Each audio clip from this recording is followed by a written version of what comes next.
Good evening, everyone. Welcome to another Medical Mondays. We are still on this subject of mental health. Everywhere we turn, everywhere we look, mental health continues to be significant. And we couldn't get away from it because our audience will not let us get away from it. So tonight, we are going to continue on depression, suicide, and racial disparity. This is part 11. And we're going to be talking on dementia and how it relates to, our elderly folks. I'm sure before the end of the evening, we'll talk about even early dementia that we're seeing now, why and how to prevent this. I am Dr. Toyin Okwesomi. I'm an HIV specialist, family practitioner. I also treat addictions in Maryland. And I have passion for disseminating medical information and also health fairs and medical missions. Tonight, we will be continuing with our panelists led by Dr. Nelson Aluya, amazing Dr. Aluya, who is also our president at NAPAC, Nigerian American Political Action Committee. I gotta say something about that. We are working hard to put us at the table. Please, anyone on the forum who is interested in getting into office to assist in making sure that our voices too are heard, contact us. So, Dr. Aluya, over to you, sir. And I'll call on our panelists one after the other. I see that our pastor and attorney, Bamidele Onigbinde, is here also, and some others. So, Dr. Aluya, I'm asking you to unmute. The floor is yours. Yeah, you can hear me now? Okay. Yes, sir. Well, good evening, everybody. Again, we're on the 11th session of the series of what we've been talking about, which is on depression, suicide, and racial discrepancies. Discrepancies in the sense that we often face a differentiation in the approach by which we approach health. Health is delivered to us, and even while alive and even in death. Last week we talked about hospice, death, and the hereafter, what that means to us as a people. Today we're talking about, dementia, elderly care, and the management of the elderly and its care, basically. So, like we talked about last week, that all great books, from those who are Buddhist to Confucius to Christianity to Islam, they talked about living and then dying. But there's something in between, and that's the process of life and aging. So again, God's grace, each and every one of us who are here today would grow old to ripe old age and enjoy the fruitfulness of our work. As we talked about what the legacy you're going to leave behind as we age. So, but what does it mean as we age? What's the process? What does that mean to us as a people? As a people of color or people of African descent, we have the reverence that we have towards our elderly, and to a point where we hold them in very great and high esteem. And that's why, to us, when they pass on, they become our ancestors. And we, over time, pay libation and references to them. And it's not just peculiar to those of African descent alone. Other races do the same thing as well. It's just that, with modernization and everything else, things are changing, and they're changing really fast. And people are, dissuading away from the critical norm of the value of what it is, to age and to become old. Those of us who are of Black or African descent, we value still the aging process, our elders, and we show them that utmost respect. And that respect is also reciprocal because they value us as young ones, and their intent is to instruct us, pass some information that will make us live better, even better than they have lived, and then leave us with a legacy that will continue the perpetuation of life here on earth. I often joke and I say this, that the most paramount thing on earth, the reason why we're created, is not to serve God, really. I'm being frank. It's not. It's to propagate and to carry on the seed that God has planted here on earth. Because if we do not do that, then his intent and work to create us will end. Why did I say that? That our purpose is not to serve him. Because guess what? While in heaven, how many angels are there? We don't know. There are billions of them, right? And what do? They serve God. They worship him. How often? Once, twice a day? 2 hours a week? Or 2 hours a day? No. They do it consistently on a daily basis without rest or ceasing.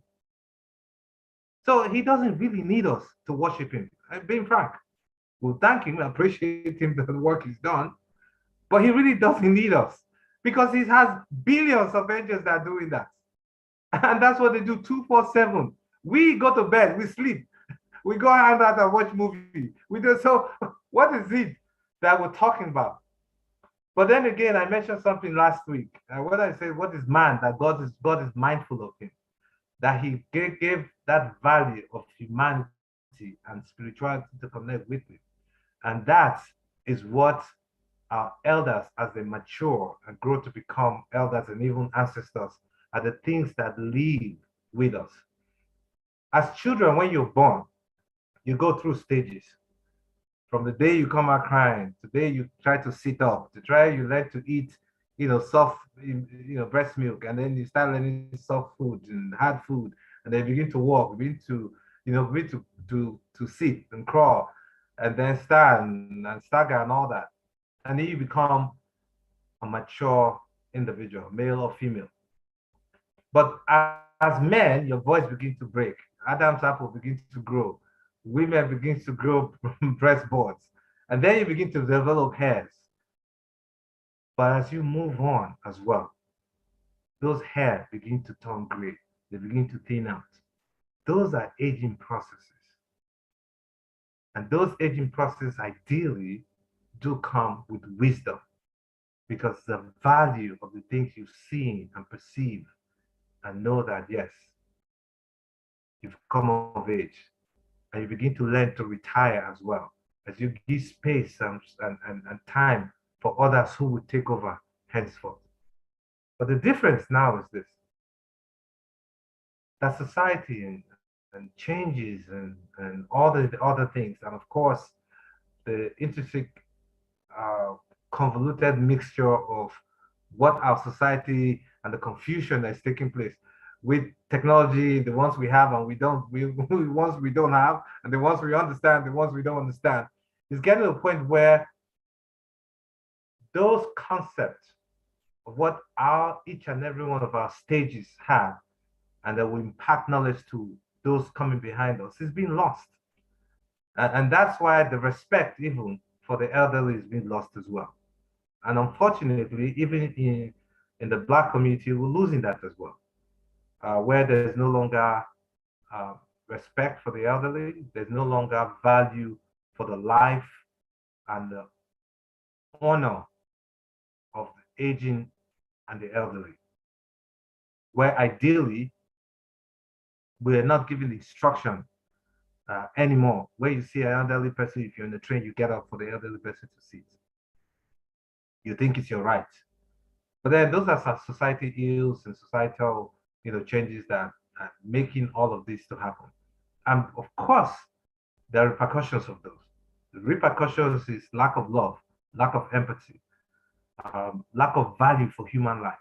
And that's why you see people take lives anyhow, with total disregard for how they affect the next person or the family that they bear. And that's why you see an 18-year-old who pick up a gun because he's angry at maybe a family member or the society. He picks up a gun, he wants to not just end his own life or end others, to create the maximum havoc campaign to other people. These are the issues. Now, is it totally the fault of the young? No, because again, we've lost the instructions that ideally should come from the elderly. That message is lost in translation. Now, as each and every one of us begin to age, the aging processes that come up. And somebody told me yesterday that once you're age 40 and above, you just can't get up and move like you used to. Because I'm like, I jumped and saved my back. You're like, yeah, once you get to, they said that once you get to age 40, you just can't get up and move like that anymore. Well, because yes, as you begin to move, those joints that you've ran with, everything else is different right now. The way you process your food, where you can eat certain amount of bowl of food, rice, eba, or salad, or whatever it is, and you're fine. You can keep running and moving. You can no longer do that. And apart from that, even the teeth begin to get weaker. The eyes also begin to get weaker. Vision is a problem. For men, they have erectile dysfunction.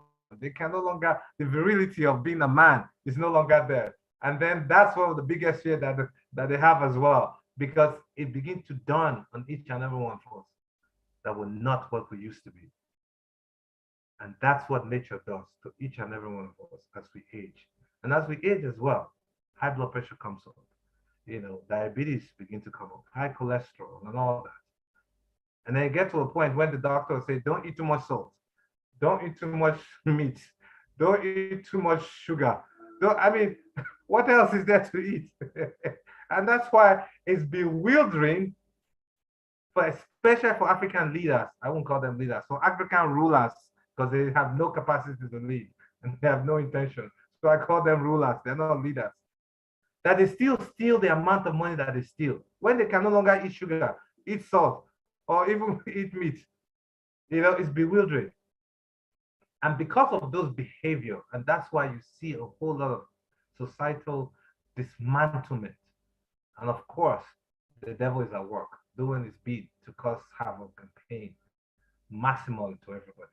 Now, as we age as well, the hair grows gray and everything else, the arthritis, that even the food that you used to eat, you can no longer process them as well. And then for the elderly, sleep, it becomes a big issue as well. As all that process gets to a point where we reach our prime and begin to get to the time of our dusk, dementia, memory problems begin to come up.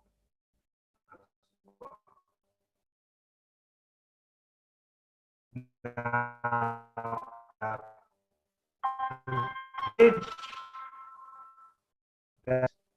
that takes place. Dr. Aluya, you're breaking up. You're breaking up. Of the age. Your connection is.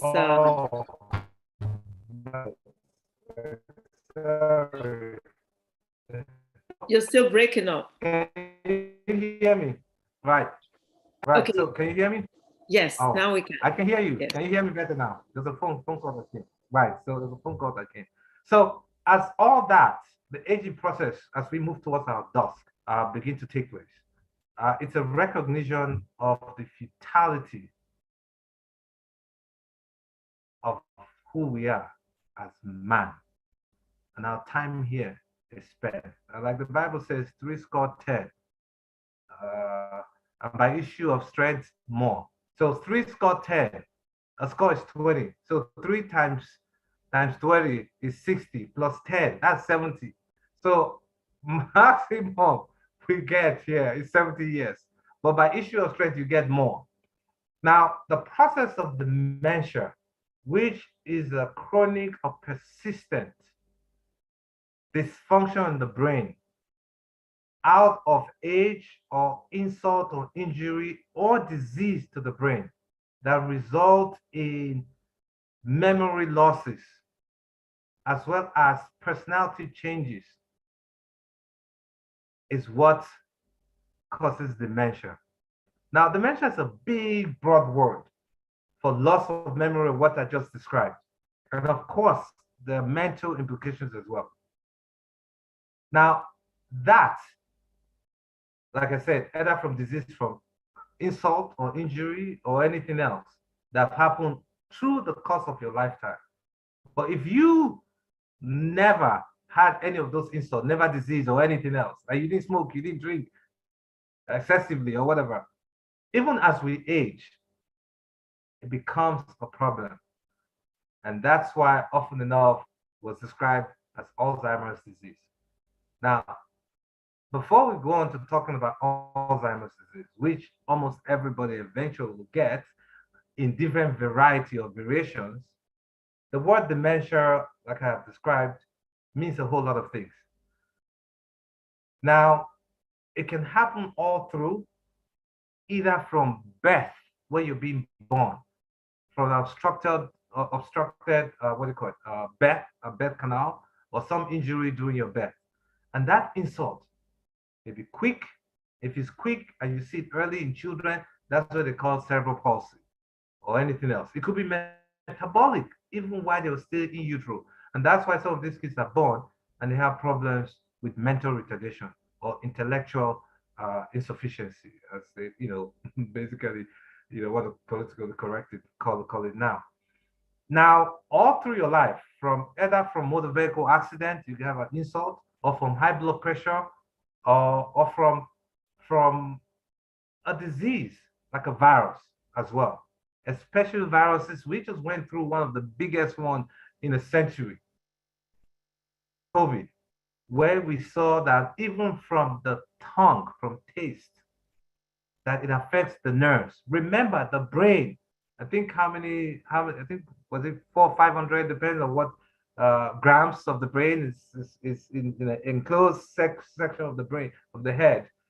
And it's made up of chemicals, made up of tissue that are nerves, and there are different sections of the nerves, and it's made up of electrical impulses as well. So anything that affects any stage of them that affect the function of the brain that result in memory issues. And there are different types. So even cancer can spread to the brain as well. So there's vascular dementia, Lewy body dementia, dementia of different variations. I don't want to go into them, but the ones that were really big and concerning is Alzheimer's dementia. Alzheimer's dementia is very inheritable as well. And that's why, and I always say this, we as a people must learn to share our medical history with our siblings. I gave a talk on Saturday where I'd asked the whole group of men, and I said, how many of you knew what killed your parents? Your father or mother? How many of you? Only one person raised his hand up. And I said, what was it? He said he had diabetes, I had heart failure. And I said, okay. The others, nobody knew. And I'm sorry, even myself, my dad died suddenly at age 60 something. I had no idea what killed him. Because again, in our culture, and that's where culture play into a whole lot of things, they don't share information with one another, either as a way to protect us, to preserve us, or because they just feel, I shouldn't share with you. Or because they're afraid of the inevitable existential threat of spirituality. I'll use that word. So because of that, we don't share our information with our children or with one another. And I asked them, and I said, look, if you're going to know, since your parents are dead, your mom is dead, your father is dead, you don't know what killed them. The best way for you to know what disease you're inheriting or you inherited is to look at your brother and sister, period. Because if they have diabetes, most likely you will. If they have cancer, most likely you will. And guess what? If they have Alzheimer's, most likely you will as well. So that's why it's important. And I said, look, when you have a medical condition, even the brother that you refuse to talk to, who you grew up with eating food and all that, now has become your enemy because you think he's going to kill you. Not after the the old lady in the village who is now dead and gone, you look for another victim who is now the person, doing some voodoo to destroy you. You can as well save somebody's life. You can save his life, and he can save your life as well. And that's why we as a people must learn to evolve, mentally evolve from all of those things. We were doing those things because we were faced with disease, with trauma, physical, emotional, or things that were impressed upon us by slavery or otherwise, or the subjugation or subjection by superior powers. And that made us look inwards into ourselves as a means of self-preservation. But like I've always said and humbly, we're no longer our ancestors. We learn from them, but we're not our ancestors. We must also evolve as other races are evolved so that we can do better. So what am I saying? The Alzheimer's is also inheritable. So if you see a family member have that, it can also occur as well. And that's one of the first days parallel. You can know your family history from your brothers and sisters who are alive because others are dead and gone. We must begin to learn to share that as well so that we can preserve ourselves. And when you're of age and you have any medical issue, discuss it with your children because they are the ones who will eventually take care of you. And when they're informed, they're better in a better space and a better place to take care of you, and your outcome is actually better as well. Now, when does Alzheimer's take place? Well, it used to be a very, very elderly problem where you get to like 90, 95, oh, then you say, grandma or great grandma is having memory problems. And she starts saying some of the things that she remembered when she was a baby. But the food she ate yesterday or the person who came to see her, she can't remember. And you're like, who are you again? Oh, I'm, Dr. O's daughter or son. Oh, really? Okay. So where's Dr. O's mother? That's what he'll remember. He will remember what it is today. And these things happen. Now, but unfortunately, we'll begin to see Alzheimer's in younger and younger and younger age group. But there are genetic predispositions to it, to a point where we'll begin to work hard to identify those genetic predispositions. And there's a whole lot of research, and hopefully AI will help us, decipher that quickly so that we pinpoint where those genes are and we can study them and find ways to deleting them or improving the outcomes. Now, with the upsurge and explosion of diabetes, diabetes is huge with the risk of Alzheimer's, huge. Because what happens in the brain of an Alzheimer person, there's what they call neurofibrillary tangles.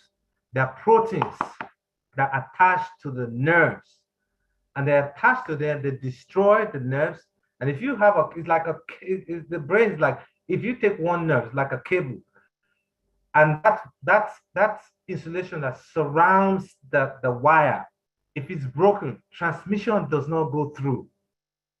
That's exactly what happens. So those proteins, those tangles, entangle those neurons to a point where when information comes, it's denatured. It doesn't pass through.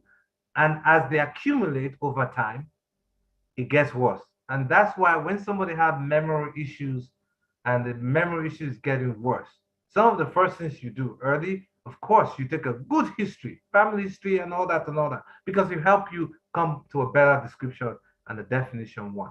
And then, of course, you do some blood work to make sure there's no infection, there's no other medical problem, like lupus. Lupus was not a black man's disease. It's becoming a black disease. And unfortunately, like I always say, once a black man gets a disease that he's not used to getting, it gets worse in us. We have younger, and the progression is so much faster and worse. Lupus or other connective diseases, diabetes, high blood pressure, all of that can contribute to increasing the rate at which those neurofibrillary tangles attach to the brain tissue. And it gets worse and quicker from there on. So sitting down with your primary doctor, or if you notice somebody who's had that, you sit with them, let the doctor do his work. They do the test, screen for diabetes, screen for blood pressure, screen for the things you can control. And of course, you get an MRI, because with an MRI that you'll be able to pick those things and we can tell.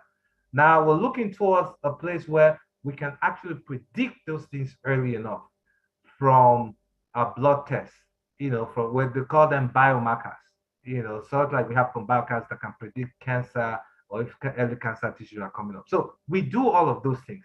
But as it goes on, then you go on to see a neurologist who will sit and put these things together and then control the diabetes, control the blood pressure so that the rate is less. And of course, give you medications that will also help. It does not cure it. It really does. We have no cure yet. What it does is to slow the progression of the disease. We have Aricept, we have Nemenda. What it does is actually slow the progression of the disease.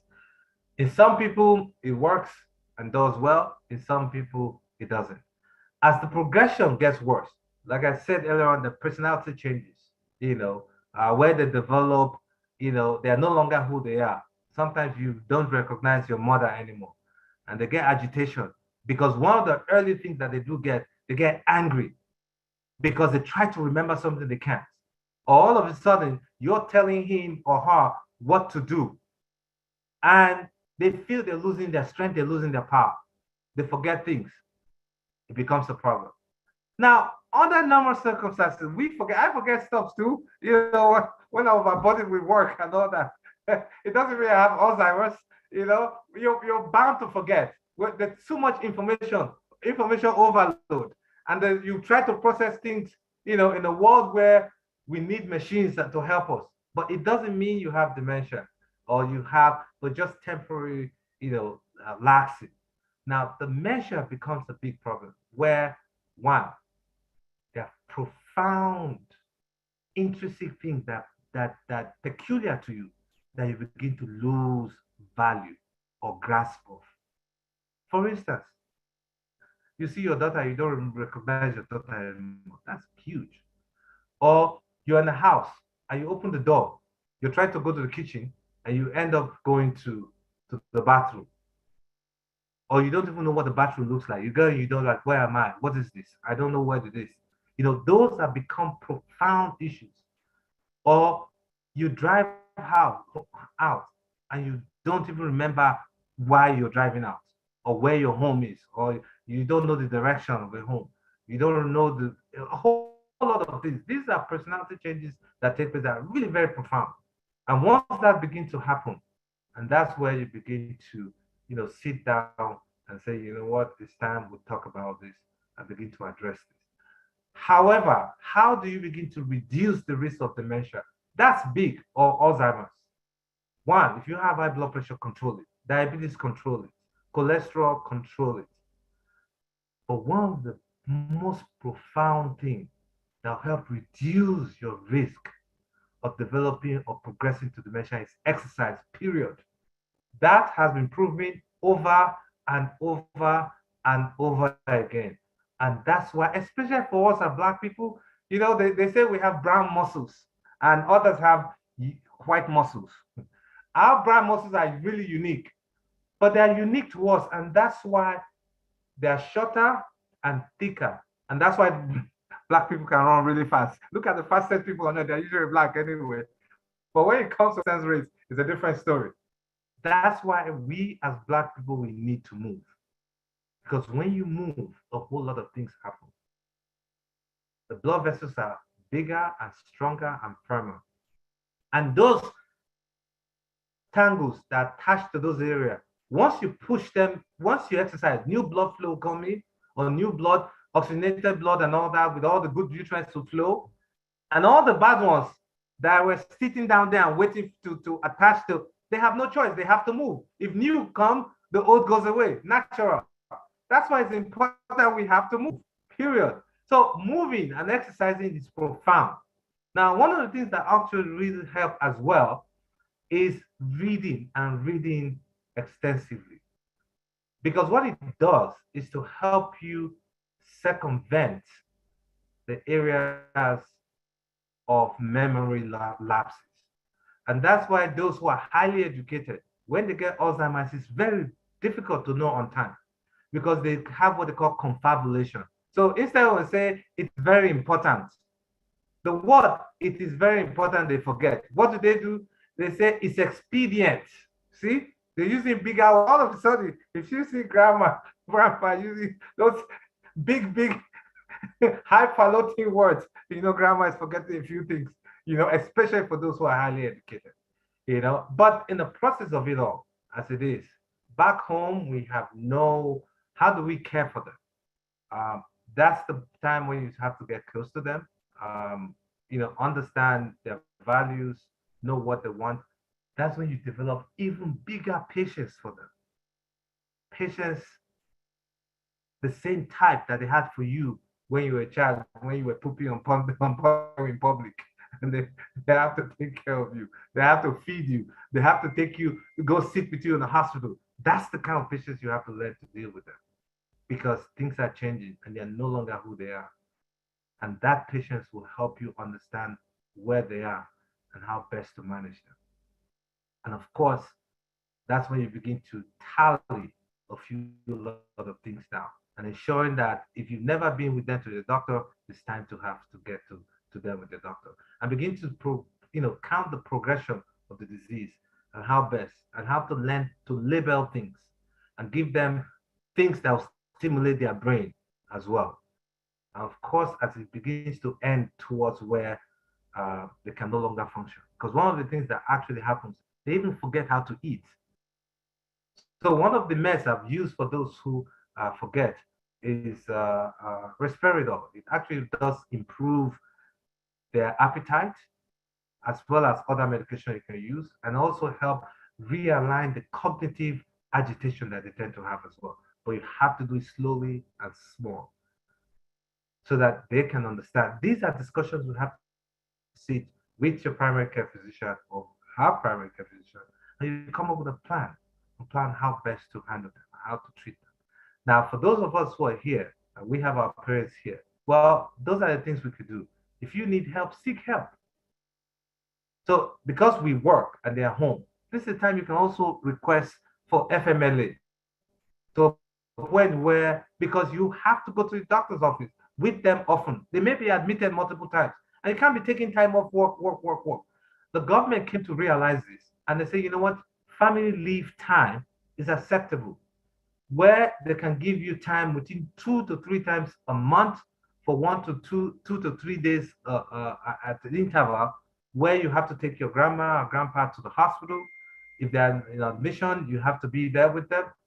They understand that. All your employees would understand that. And it's important so that as you do that, your job is secure because nobody will fire you when you have an FMLA written down. And that you can give to the primary doctor. And the primary doctor will fill that form for you. That's his or her job to do for you so that they will understand. Because if you don't know these things, because a lot of time in our community, we don't. And we find ourselves running between work and before you know, we lose our jobs. And other times, you can also ask for transportation as well. There's logistic care or whatever, however they call it where you are. You can ask for transportation. If they are Medicare or Medicaid, they will help create transportation that will help, the travels to the doctor. Outside of that as well, you could also ask for home health aid.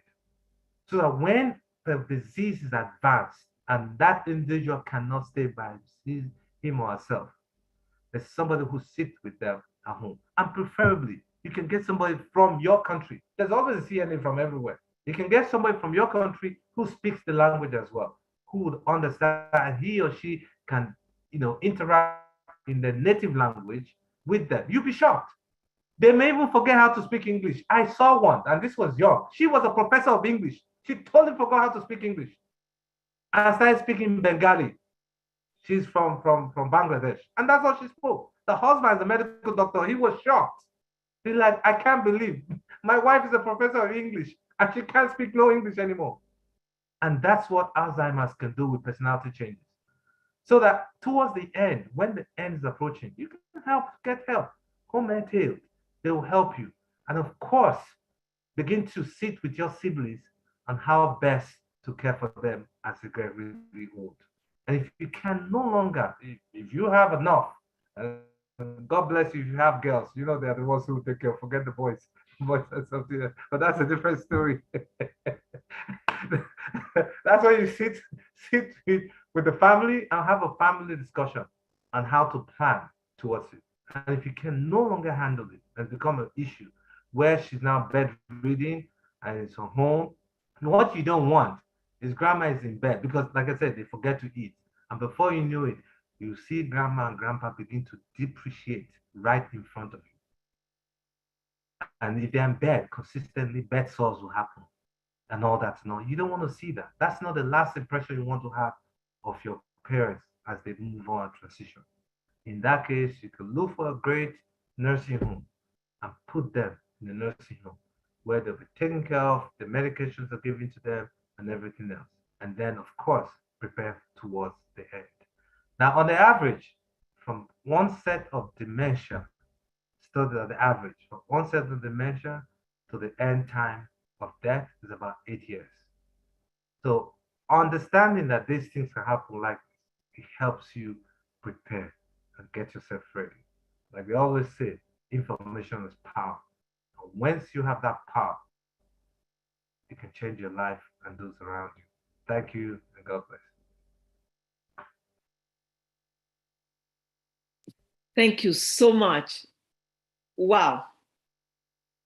You know, I'm sure our audience will be wondering why dementia in, mental health. Thank you so much, Dr. Aluya.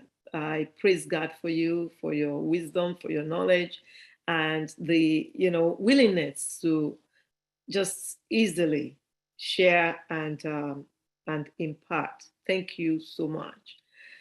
You've given us a lot to chew on because when we talk about dementia, most people think older folks. You mentioned it that this is happening now in younger folks. It's happening sooner than we expect. Before I go on to mention one key thing that has been linked to this, Dr. William, Dr. Craig wrote in the chat box, and Dr. Craig, I'm going to defer to you in a few minutes, after the panel, to say a lot of those things that you've written. But he said, at disease states, hypertension, diabetes, decreased virility is not necessarily a factor of aging. It is more the way we treat the temple, the gift. Our temple is the gift God has given us, which is our body. And he suggests that change, if we change for the better, we live and dance longer. Yeah, I often have a word I say that. Say, take care of your body. It's the only place you have to live. Take care of your body. It's the only place you have to live. Amen to that. And you know what? Dementia is not, separated from this. You've said it. High blood pressure, diabetes, predisposed to dementia. And if one takes care of one's body, Dr. Craig would have the opportunity to speak a little bit later because he actually talks specifically about diabetes and high fructose corn syrup. I'm going to defer that to you in a bit. Madam CEO, Auntie Lara Okunubi, you have your hand raised. Please go ahead. Kindly unmute, ma. There you go. Thank you so much, Dr. O. And this is a topic that is quite relevant in season. Thank you, Dr. Aluya. I just want to add that sometimes we make all the preparations for everything. and life happens, life still happens somehow. Having said that, I'm in human services. If any of your loved one gets sick, or especially dementia, please don't let taking them to convalescent home be the first resort, because they're never coming back. But if you absolutely have to take them to a convalescent home or old people's home or nursing and skilled facility, please make sure that you look around the place, that that place is actually really good enough for you before you dump them there. Because caring for somebody who is at that stage is very difficult. It's a lot of hard work. So having said that, I'm going to encourage everybody as best as you can to invest in long-term care insurance. It's the same as car insurance or life insurance. You don't know that you're going to need it, but in the event that you do, before our very eyes, what's the name of the gentleman, Reeves, who was actually doing a lot of great work. I don't remember his first name. He was an actor. He was riding a horse and broke and spinal bifida or whatever it was. You know, nobody planned for terrible things like that to happen. But when it comes, Christopher Reeves, thank you. Thank you. Yeah. So we do our best. We follow the diet, we follow the exercise and all the routines that the doctors have prescribed. But beyond that also, think about what if. Think of the what if. And investing, it depends on your age right now. Long-term care insurance is probably like $20 or 30 something, less than $50 a month, which that's probably the cost of a meal. But if you have to go to a convalescent home or you have to take mom or dad there, first of all, also investigate in-home support services, because a lot of the parents, they would love to age in place, not in a strange place. But if it's absolutely impossible, you can't manage it because of your work schedule, then please make sure that no matter how it is, even if they've lost their senses, let them participate in choosing their place of care. Take them there, see how they react to the place. Thank you.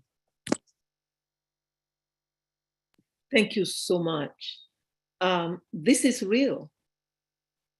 Thank you, Madam Lara. It is real. And those are, practical points and advice. We talked last week about getting life insurance, encouraging every one of us to prepare, because these are things that would happen. Death is going to happen one way or the other, whether Christ comes again or, death supersedes that. It's going to happen. So it is important that we prepare. These are not things that we love to discuss in our community. That's why we bring it to this forum, so that we discuss it and we are real with each other. But before we go on, I wanted to mention that sleep has been identified as something very important in dementia. Before, we knew how the system cleans itself, how, different systems clean themselves. For instance, when we ask women to do breast exam, you will see we teach, how to check for lumps in the breast and then in the armpit, because the lymphatic system that the breast dumps into dumps first, it goes to the armpit first. That's why. But we didn't know how the brain cleaned itself for years, until, believe it or not, less than 7 years ago. I want to say it's about 5 years maybe ago that research was done, and it was found that the brain cleans itself in sleep. It's when you sleep that the brain does that job to revamp. And the researchers described it as, sounding like a washing machine, during sleep. Now, they found that for people who don't sleep or sleep erratically, and I'll explain that in a bit, they have an increased risk of dementia, Alzheimer's, or what have you. The research further to see how should sleep be? And they said consistency is important. So if you go to bed at 10 p.m. and you wake up at 6 in the morning, make it consistent. Make it what you do every night. If you go to bed at 2 and you wake up at 4, if 2 hours is what your body needs, make sure you're consistent with it. And they researched that. They also researched at that time how many hours an adult needs to sleep, and said, it varies from one adult to the other. You have to figure out by sleeping and seeing if after you wake up, you feel refreshed, you feel, yourself and all that, you use that to figure out how many hours of sleep you need. And what you need is, what you should then do consistently. But, last year, so much was written about sleep. And some studies suggest that we need an average of 6 hours. That people who sleep less than 6 hours have the tendency to develop Alzheimer's or dementia of some sort eventually. Every researcher, everything that has been done on sleep points to the fact that if you're not sleeping adequately, your risk of developing dementia is increased. With, that's not putting genetics, what one inherits, into the equation. Just habit. So sleep is very important. We did an episode on sleep. If you go to Medical Mondays with Dr. O on YouTube, we did one on sleep last year. And, one of our sleep experts came to talk to us about it. That may be a good one to watch. Dr. Aluya alluded to genetics. When you come to clinic and we ask you all those questions, your family history, is your father still alive or your mom still alive? What age did they die if they dead? What did they have? It's not because we are being nosy. It's because, we're trying to see what we need to prevent in you. So it is important to find these things out. Like Dr. Aluya said, I'm just reiterating what is said in that aspect because it's so important that if we don't know, we should investigate. Dr. Aluya, I know what killed my dad. I know why he passed, thank God. So if we don't know, we need to research. We need to ask the elders in our family line, what runs in the family, and report that to providers who treat us. I'm going to now call on our pastor and attorney, Pastor Bamidele Onigbinde, to chip in to this question or discussion on dementia. Thank you. Well, thank you, Dr. Ho. Thank you, Dr. Aluya. Good evening, everyone, and also welcome. I think, I feel lost, listening to Dr. Aluya. I mean, it's like listening to a pontiff. What do you have to say? I mean, he has told us so much about all these things that we really have to, we feel like we are sitting at the feet of a rabbi and just listening.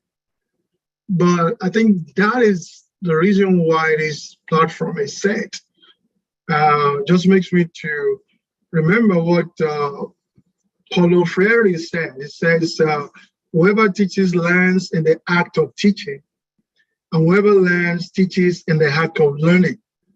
We learn when we teach, and we teach to learn. And so we are all learners, and even when we have been put among the panelists,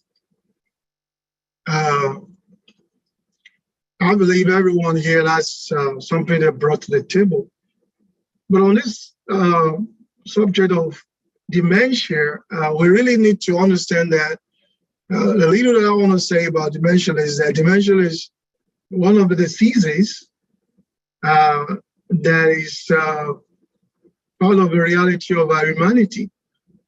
And when you think about the issue, you think about death, and we talked about death last week, and now we're talking about one disease.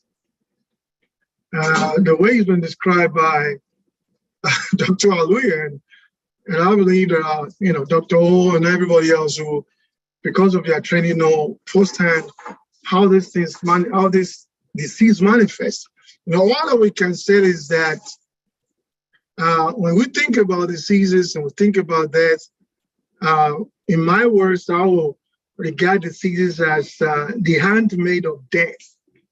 When you think about the one who serves you, the drink, the one who you call to serve your need. God said we're going to die, and how we die are through these diseases that we identify, dementia and Alzheimer, and all of those things. And but even as we gain knowledge about, how this particular kind of disease manifests, it's also important for us to understand that when we are living, dying is part of living, and living is part of dying. And somebody said, as soon as a child is being formed in the womb, he is living and at the same time dying. And the child is not even born yet, because the reality of life, more than anything else, is is death. And we find that diseases become handmaids to death. We know we're going to die. The other details about how you die, what kills you. I was just thinking, as Dr. Aluya was telling us, that do you know that there is death in almost everything because of the curse? Almost anything around us can kill us. If you drink too much water, you can die. And somebody will tell you, well, drink water is beneficial to you, but you can actually drink yourself to death. The air that we feel as a breeze to our face that is refreshing, we find oxygen in that and helps our organs and all that. You find yourself in wind that comes with a force, and you do not quickly listen to the weather alert about beam, beam, beam, beam. Make sure you go into the basement and close your window because the tornado is about to fall or something like that. And all of that is how you know that at the end of the day, this thing called death, this thing called, diseases, whether it's dementia or Alzheimer or diabetes or high blood pressure, and that, these diseases are the handmaid of death. And one way or the other, when you're going to die, something that's gonna kill you. But again, because of my own calling as a pastor, I try to find out what the Word of God has to say about these things, even when we professionally attach names to them. Diseases that have no name, now we have names. God said we're going to die. Well, we find out that something has to kill, and diseases become part of the curse that arises. So that, when it's time, man will know that whether you like it or not, something is going to, come around and kill you. But the Word of God also has something to say about, the aging process, and all of that leads to all kind of things. And, how you know that youth is a time of the dawning light, and old age is a time of twilight gloom. And, when you come to a point where you kind of remember what you need to remember, then you know that, you are already living through your twilight. And so I find something refreshing in the Word of God sometimes when it has to confirm what the professionals like Dr. Aluya and Dr. O tell us in their own words, in the language of their profession. And talking about aging, and as that leads to dementia and all of that, I think, what Solomon said in Ecclesiastes chapter 12 is really on point. And you know, he said that in Ecclesiastes chapter 12, it said, remember now your creator in the days of your youth, before the difficult days come, and the years draw near when you say, I have no pleasure in them. Why the sun and the light, the moon and the stars are not darkened, and the clouds do not return after the rain. In the days when the keepers of the house tremble, and the strong men bow down, and when the grinders cease because they are few, and those that look through the windows grow dim, when the doors are shut in the streets, and the sound of grinding is low, when you can masticate, when one rises up at the sound of a bird, you know, Dr. Jose, you have to sleep, you know, make sure you're sleeping. So much John are talking about how you have, like, you know, it's, you know, when birds chirp and you're supposed to be deep asleep and you wake up because you hear the chopping of the blow, you know the time has come. And now you're living through the twilight. And it says when the sound of grinding is low and one rises at the sound of a bird, and all of the daughter of music, that's your ears, are brought low. And they say, oh, grandma, and say, and they say, daddy, and say, what did you say? You just see their mouth is moving, but you can't hear. So, you know, some people used to listen at, you know, if you talk to them 1 mile away, they hear you. But now you come close and you're standing in front of them and they can barely hear they can't hear what you're saying. And they say that all the daughter of music are brought low, and also they are afraid of height and all of the terrors in the day. And when the almond tree blossoms and the grasshopper is a burden and the desire fails, for man goes to his eternal home as the mourners go about the street. And then he hands it up. He said, let us hear the conclusion of the whole matter. Fear God and keep his commandments, for this is man's all. For God will bring every work into judgment, including every secret thing, whether good or evil. I feel that I don't have too much to say about dementia. I probably have to go and read so many books like Dr. Aluya and Dr. Oeba, but I think it's in sophisticated language.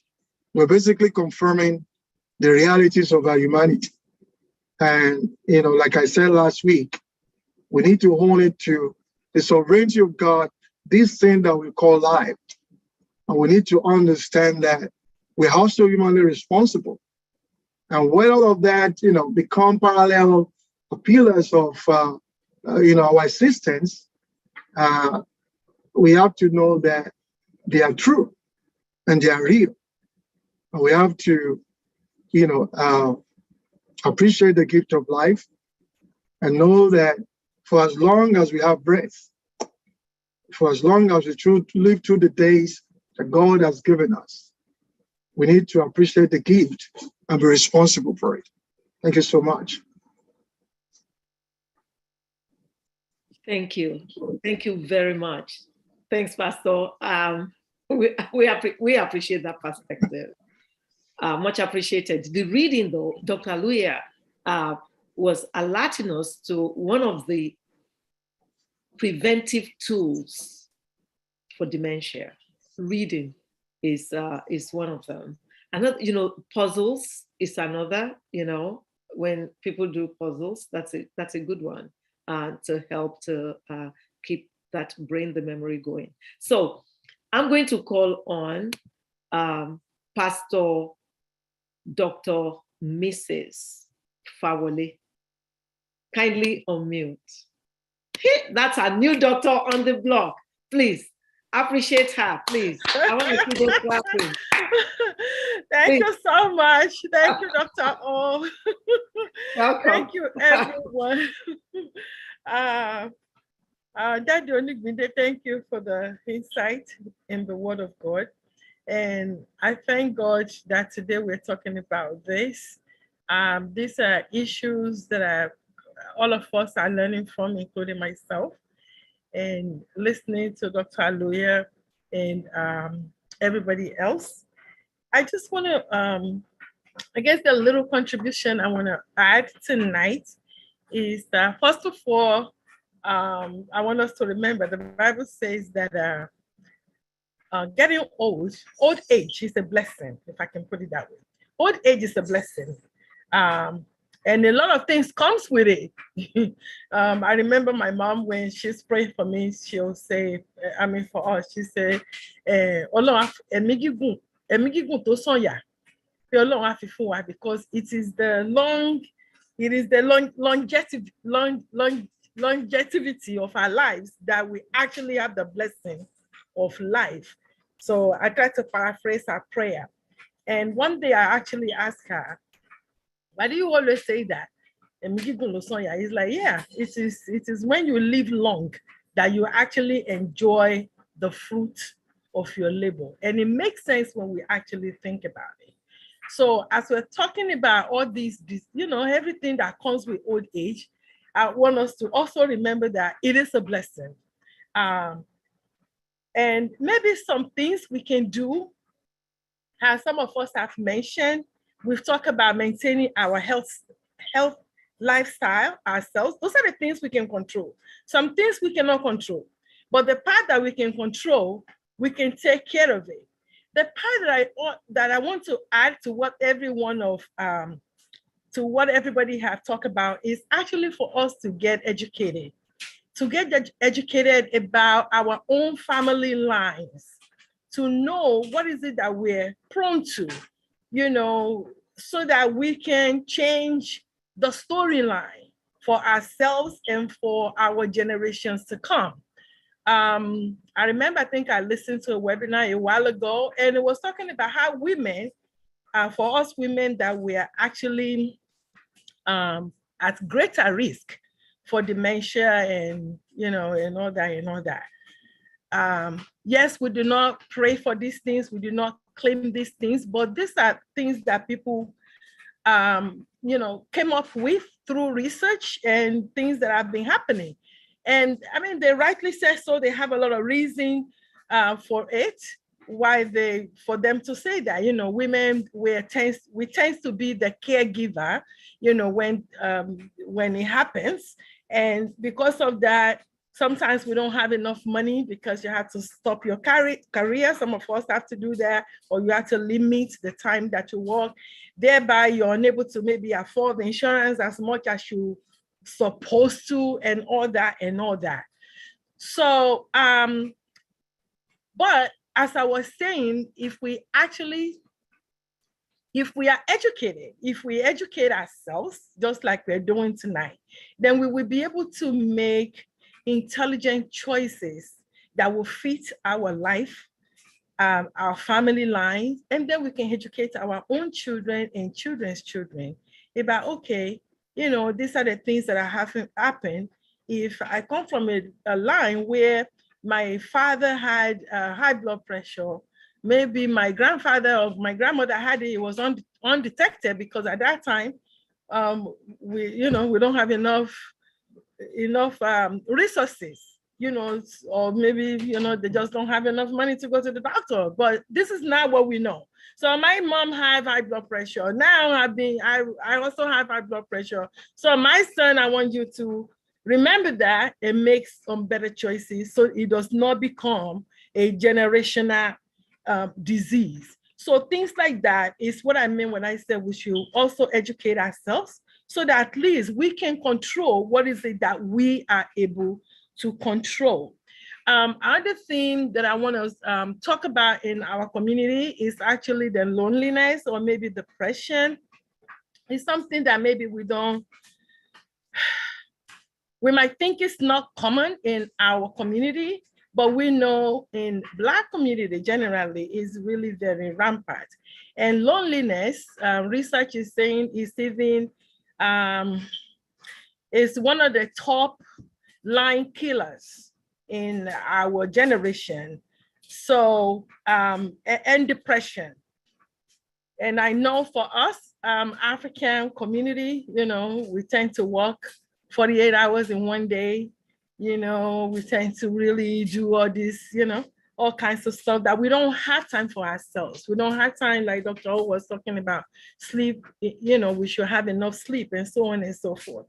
But all these things are things that we can control in our own lives, in our own families, in our community, so that we take charge of those, So what am I saying to us? Yes, it's important for us to maintain our life, our own lifestyle, to maintain our health, to exercise, to eat healthy, and to avoid smoking or alcohol and all that. And after all that, let's get educated and also educate our generations, and also to ensure that we are connected socially, we are alert, socially. And if there's any problem, depression or anxiety or this and that, surprisingly,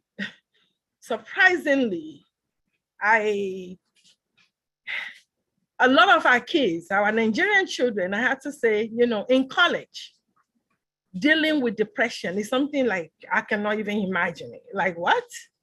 Do you even know what that one means? And now, but it is the reality. I guess maybe it's just me. But this was something 2 years ago that I had to really, and they were, we had to find doctors, we had to find therapies, to help them. So those are the realities that we are dealing with. And it stems from little things that you and I will consider very minor. Maybe you and I it won't strike any chord in us.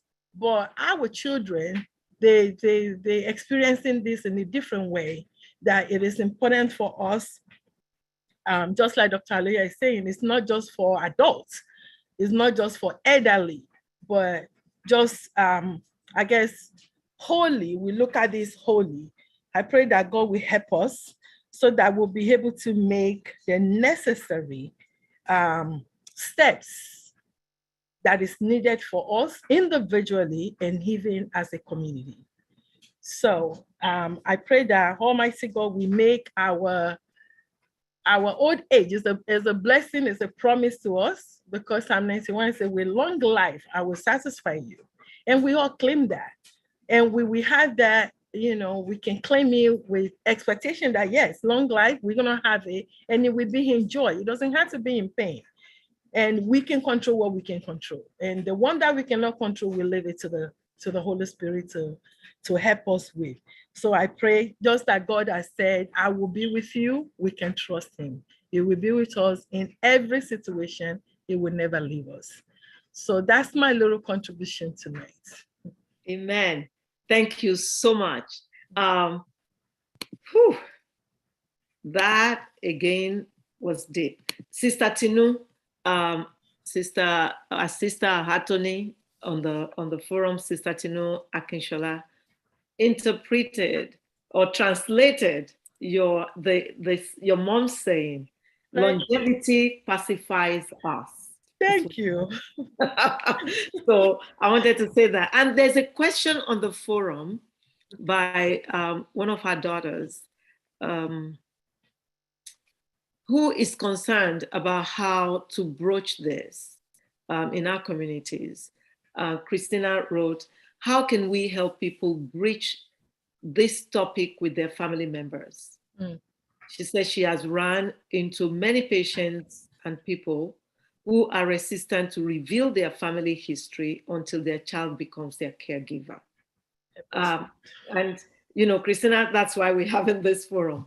These are things that, in our community, we don't like to talk about. There's a stigma against things like, mental health issues, things like dementia, so just like, HIV, stuff like that. There's a stigma against them. And that's why we're having this forum. How do you broach it? Education, talking about it. Maybe even talking about what we've talked about here, that do you know that the reason why this is asked is so that it can be prevented in the coming generation. And maybe even if you guys have it in your generation, maybe there is something now that can be done so that it can be averted or, that can make it better and stuff like that. And, by putting things that way, people usually become more receptive. Even in clinic, I have patients, and they're usually Africans, who, when I'm asking family history, social history, past medical history, they get agitated. That, why are you asking this? And I always, just smile, step back, and explain that, look, I'm not trying to be nosy. In fact, I really would not like to ask these questions, but the reason I'm asking is this. So the reason I'm asking this is this. It's like when you're asking somebody, do you put on your seatbelt? When you're in the car, they're looking at you like, excuse me, what kind of question is that? I'm asking because I'm trying to assess your risky behavior, if you have one. I'm trying to see if you have risky behaviors that I need to, educate you on. So, Christina, that's the approach, I believe. I believe it's not relenting, putting things in layman's terms and helping each other understand why we're asking what we are asking. I believe doing that, we would do better in our communities. So I want to bring in before I do that, actually, Dr. Craig, you wrote so much on that platform. Can you please unmute and go through them? If you verbalize them, I think it's faster and better. Thank you. There is so much has been said. It's just extraordinary. Dr. Aluya, thank you. Dr. Madam Lara, your point is absolutely critical in terms of the need at some point in time for us as parents, to our parents now, to find a place, if we need to, where they will be comfortable and safe. I've had that experience. I too have walked into homes which I would not leave my animal there. It was just so bad. Pastor Bamidele, there was a point that you said, which I need to say. I believe, correct me if you need to, I believe God is love. And God, being love, wants me to be as whole as I can be in terms of that. So there is no fear in me about God. I will do whatever I can do just to be the kind of person which needs to help share and bring information forward.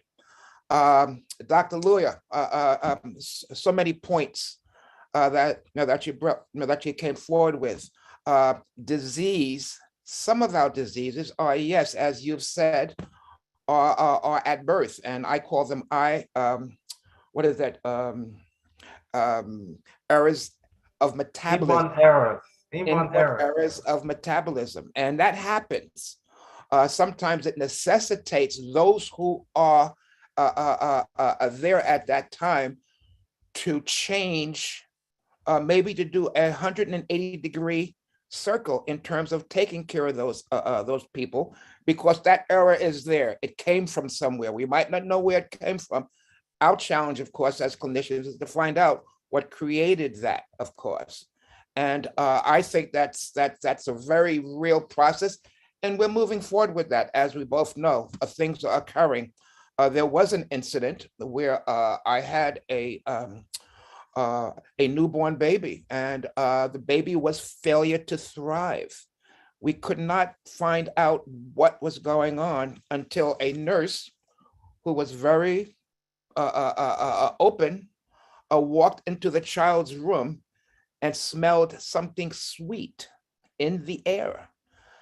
We investigated it, and it was something called maple syrup urine disease, 1 in a million. How would we ever know? She reported what she smelled. We investigated that, and that was an inborn error of metabolism dealing with a particular amino acid in the baby's body. So then we had to redo how we're feeding that baby, and the baby thrived. You mentioned diabetes, critical.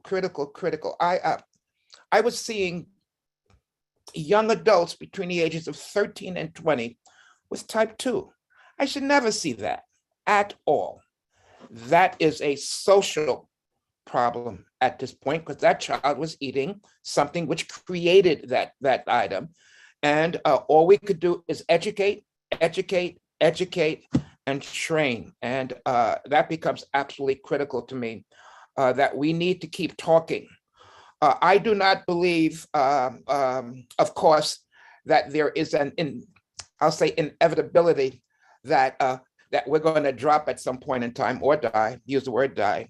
I do believe that we have options to correct and move forward in different things. Of course, we're going to die. I believe a pastor mentioned there is a hymn, Born to Die. We are born to die, of course. I understand that. But in the interim, between the beginning and the end, we have choices. And the choices we need to start taking.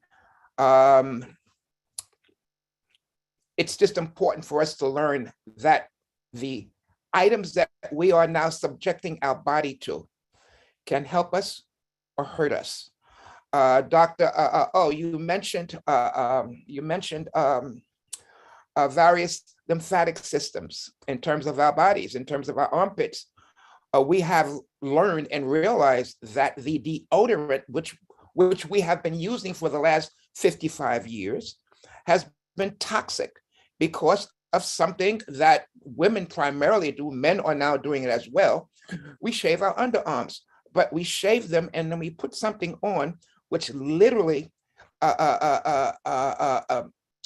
creates a problem in terms of allowing the body to absorb aluminum.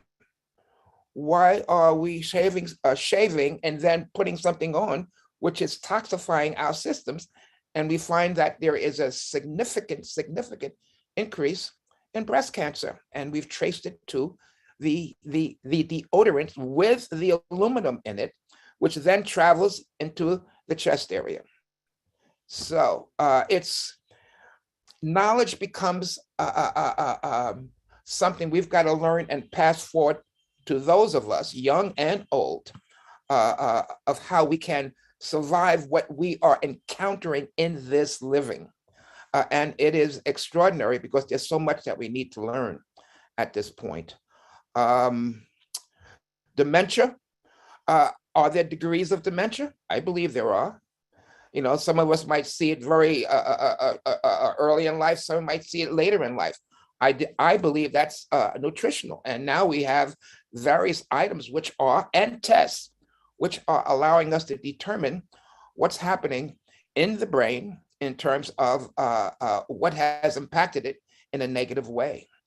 There was a test that I had done, actually a presentation at one of the hospitals. I was asked to do this. I was asked to bring forward information about sweets. In particular, they asked for me to speak to chocolate. Chocolate, some of us think of it as just candy, but chocolate has something in it which gives us, I believe it impacts the process, our system in terms of I'll say serotonin. It helps it in that fashion, which is uplifting. We are elated when we have chocolate at that point in time. So foods we eat can improve us. Foods we eat can hurt us. The idea is learning and bringing that information forward. Thanks, Dr. O. Thank you so much. And thank you for reminding us again about the deodorant. I remember that episode. Oh my gosh. Thank you very much. I'm going to now go to Prof. Baba to bring the social aspect into dementia and mental health in this relation. Okay, thank you so much, Dr. Aluya, Dr. O, and Dr. Craig, the new doctor. Congratulations, Fawole and Madam Laura and everybody that has spoken. I'm going to deviate a little bit. I mean, I'll go with the pastor, Pastor Bamidele, or Bamidele, right? I think that what I what I have heard so far, coming from a social science perspective, is that sometimes we say knowledge is power, but then what I am observing that sometimes knowledge can be a scary thing. I think the modern world has put us in a very peculiar situation. That's what I look at from the social science. What I hear here is that we have problems that are defined, they are defined, then there's, in social science, then the labeling comes into it, and then the stigma comes into it. And therefore, then we panic, and there's a panic on that one. Now, I know when I go to a doctor, one of the things for me is that I said to my doctor, yes, Dr. O alluded to that I'm one of the Africans that get irritated when you ask me about my family background, what my dad died of, what my mom died of. My philosophy simple is that when I go to you as a doctor, I want you to test me and find what is wrong with me in particular, not what killed my dad, what killed my mom. It's not, in my opinion, there's no relevance. Even if there were, let's assume there were relevance, right? What killed my mom? I mean, if I don't know, even if I knew, let's say it was diabetic, well, if you're assuming that it is hereditary, then there's nothing I can do but then for you to treat me, period. So to me, when a doctor, and I did that, I went to a hospital and the doctor asked me that, I said, no, and they said, they're not gonna treat me. I said, fine. And then the manager came. I said, why? I said, my mom died long time ago. My dad died long ago. My brothers some of them are living. Yeah, one passed away. But I'm here as your patient. I want you to test me. What is wrong with Amadou? What was wrong with Amadou? Not what's wrong with my mom. This is my philosophy about treatment. Because what happened is that it becomes, again, I understand there's this idea that it is genetic, and we throw the word it is genetic, and everybody believes it's genetic. Now, let's assume it was genetic. In our family, where are you looking at, the mom side or the dad side or the dad side? I mean, where do you start to look at connect the genetic from where? That's the first question as social scientists we ask, where do you start? And when we find out that there's not. Two, sometimes, I know some people say, talk to your children about your illness. I think in the modern society that we live in, we have found out, in social science studies have found out that sometimes the children that we call our children may not be our children biologically. So it could be, there was a study that was done in Nigeria, I think somebody saying it, and there's one here in Iowa that I think 63% of children do not belong to their husbands. So to me, that becomes, in social science, we say it becomes a fallacy of saying you want to follow the genetic aspect. Two, my wife in particular, her sister died of cancer about 10, 12 years ago. None of them in the family has cancer. And there are so many, breast cancer. None of them has it. They have gone to check. They are still, some of them are in their 70s. None of them has it. So what I'm saying, in other words, is that in social science, I think we look at things like you have to treat things by cases. You go case by case. To me, this is what we say in science. You deal with issue based on the case, not based on the general theory, whereby you generalize a group or a whole family. When you do that, it becomes it becomes a family stigma. That's one of the things that for us in social science we're afraid of is the labeling in particular. What we have seen in the I think there's this match between the medical discipline and then the psychological discipline. And those people come together, and sometimes the science we become more into interpretive science and then theoretical science. And then we have so many theories. Like I look at dementia.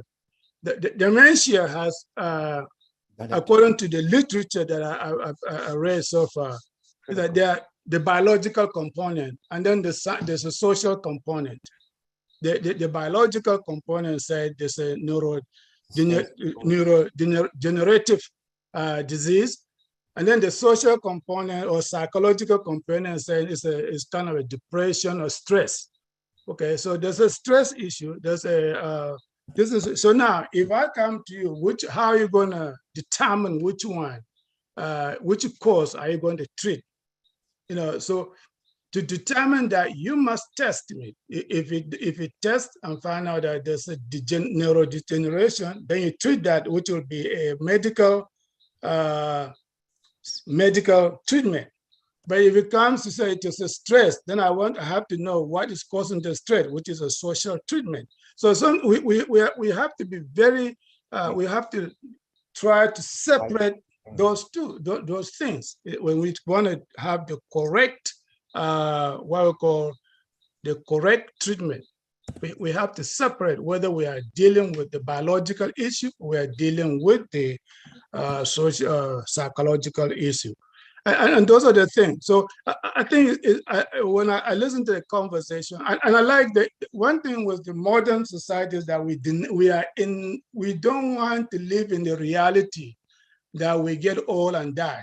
I mean, and two, that as we age, there are some things, I mean, medically, some of the cells and others, get old. That's why we have all this, we experience, for the men, we experience all this prostate or other things. It is all there. That's a scientific thing, but that's what we call evolution of life. I look at it as an evolution of life. We are born, we grow, we get a certain age, then we go to an age that we can remember things, but we cannot remember things.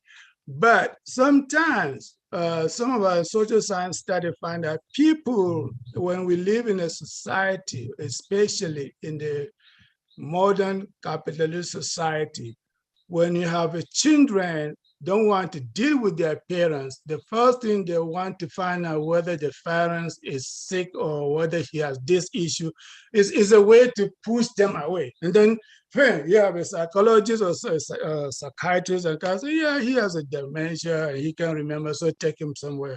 So there are some labeling mentality that actually that comes to that, and people use it.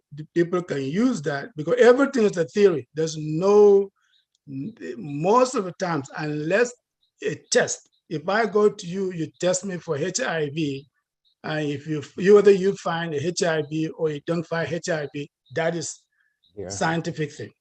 But any other thing else, whether I think correctly or I'm not thinking correctly, is what we call in social science suggestive conclusion. Is what we call, it's very subjective. That's why sometimes you have these two psychiatrists that are talking about behavior. One is saying this, the other one is saying that. Why? Because it's a matter of interpretation. So there's no science there anymore. The science has been removed. It becomes of somebody saying, I think he is doing this because he doesn't know, he is not what he's doing. No, he doesn't know what he's doing. Yes, So this becomes a matter of interpretation. So what I would like to see, I think again, is that when we're talking about, we can talk about prevention, we can talk about intervention. But there are some things we can prevent, there are some things we cannot prevent. There are things that we can only intervene. That means when we know there's a problem. But there is something like coronavirus, like somebody said, COVID-19, where the prevention measure was information that you maintain, you wear a mask, get your vaccine, do social distancing. that's a science. They are there. They're telling you this is what you're supposed to be. And the CDC, whatever, HIN, whatever it is, they tell you that. That's information that you need. But there are some other things that you cannot just say prevent it until you know about it. That's when you try to treat it or intervene, right? So you wouldn't know I have dementia until I demonstrate it. That's what I meant, right? But the fact that my dad has a dementia does not mean necessarily that I will have a dementia. So for somebody to say, go and get tested whether you have dementia, I kind of, it is difficult for me. Let me help you out. Yes, so I it's am difficult. shocked, I'm not gonna lie, at the social perspective. Because as I listen to you, it seems to me that you think we practice medicine just, by our thoughts or what we think. No.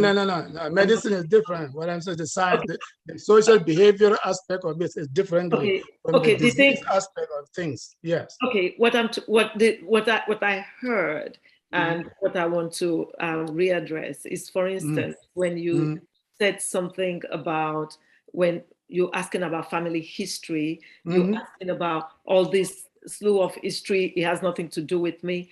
No, family history is exactly what it is.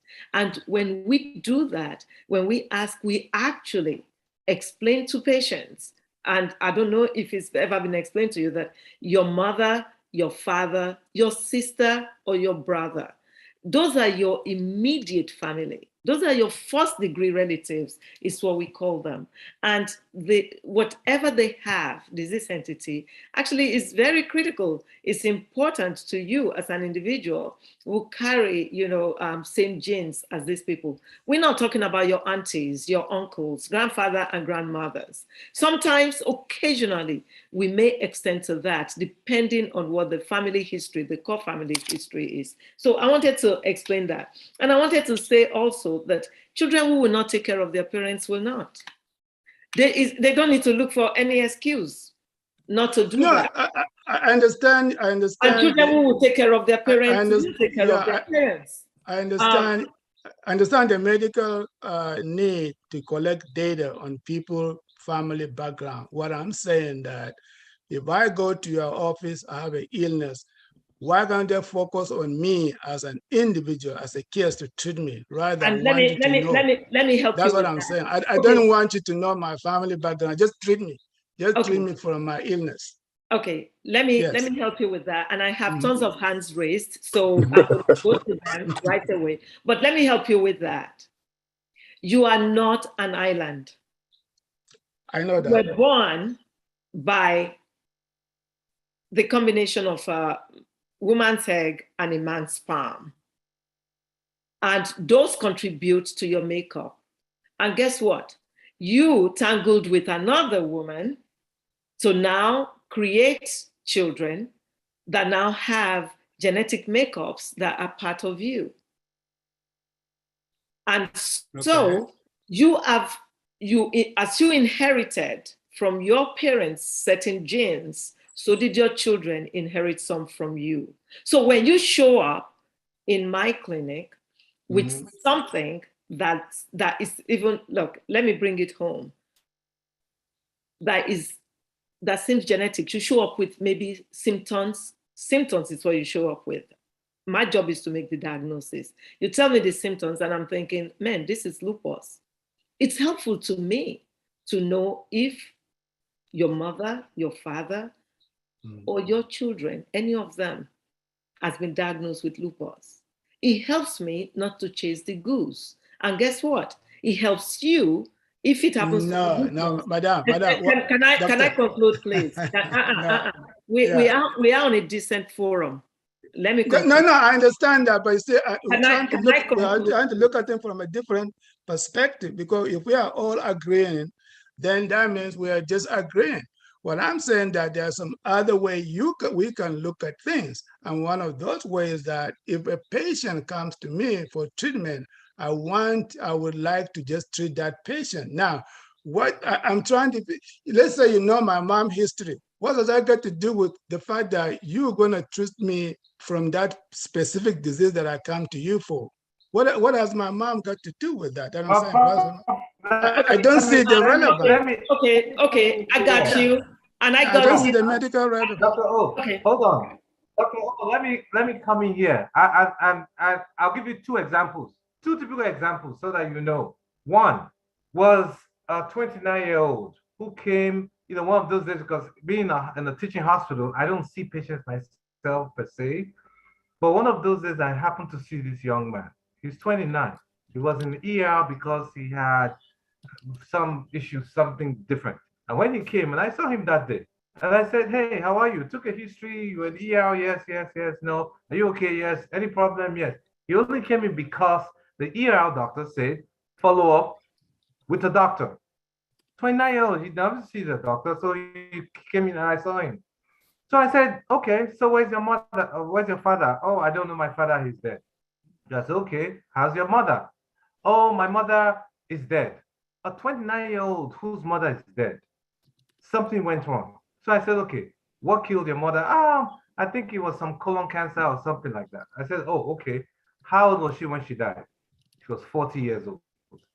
So by inference, at that standard, you need to get screened 10 years before when the first family, what do you call it, a relative was diagnosed. So I said, okay, look, my young man, you're 29, you're young, no medical issues, nothing, but I want you to get screened for colon cancer. And this is the time for you to get screened. He said, okay, doc, no problem. He left. Now, guess what? 2 years later, I was in the hospital doing rounds in the hospital. I walked into this room. There was this guy, two people in the room. I wasn't going to see him. I'm going to see the other person. He saw me. He screamed, "Ah, doc! Oh my God, Dr. Aluya!" He remembered my name. He said, "What?" He picked up the phone and called the wife. "Oh, you see the doctor who said I should get a colonoscopy 2 years ago? He just walked in. Oh my God, Dr. Aluya! I wish I'd listened to you. Why?" So, but I remember because he was 29. So I said, "What are you doing here?" "Oh, doc, I have colon cancer now." And guess what? He had 2 tubes sticking out of his chest and his belly. One, because the cancer had spread. And he told me, he used the word inoperable. The cancer had spread, had blocked the kidney function. So they had to put a tube to divert the urine from coming out. He also had another tube directly to his colon. He said, "I wish I had listened to you, but I did not."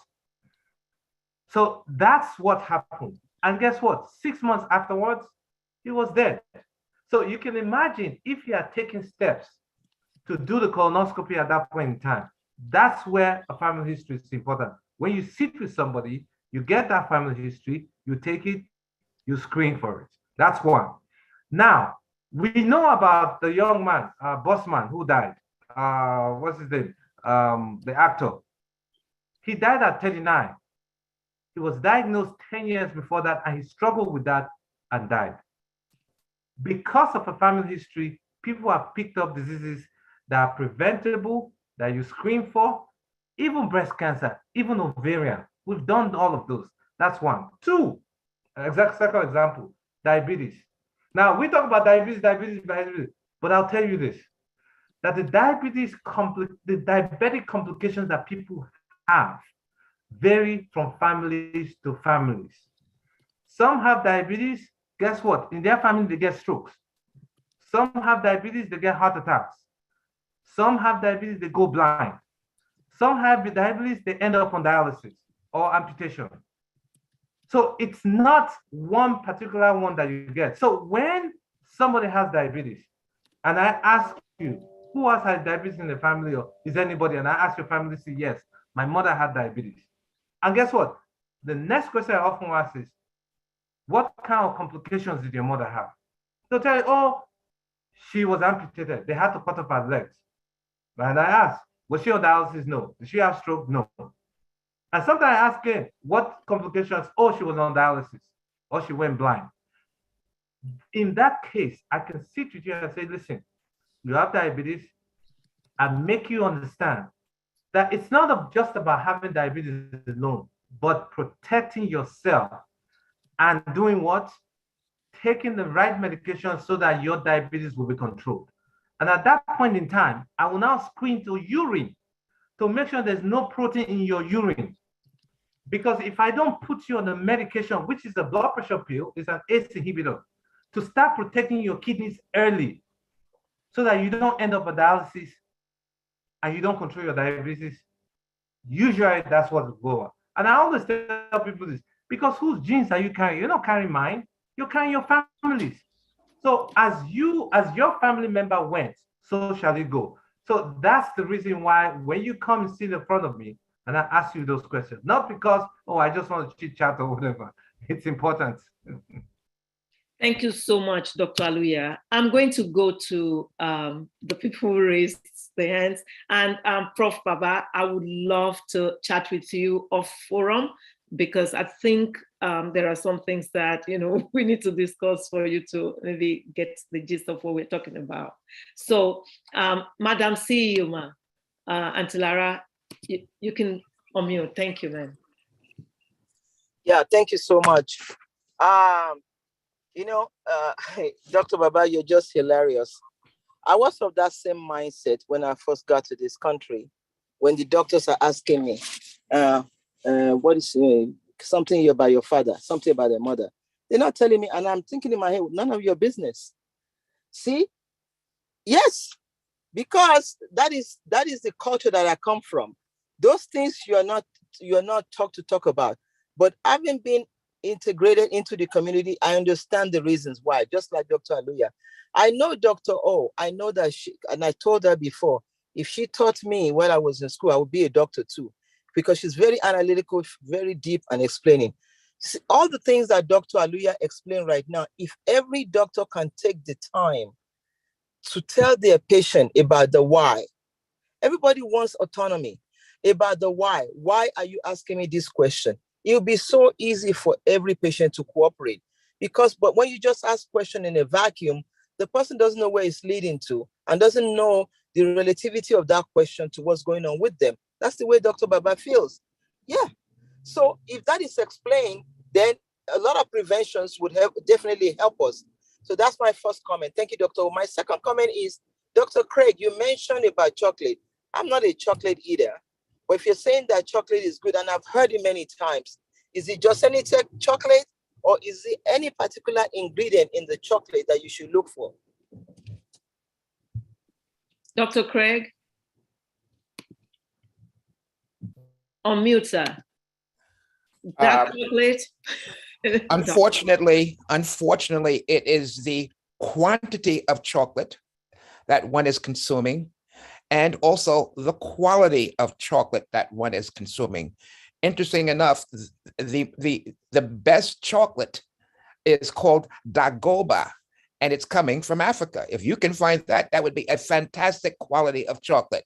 The question is, how much are you going to consume? And we've got to be mindful of just how sweet it is, because as Dr. Aluya has been pointing out, and so many others, we are consumers, unfortunately, of high sugared products.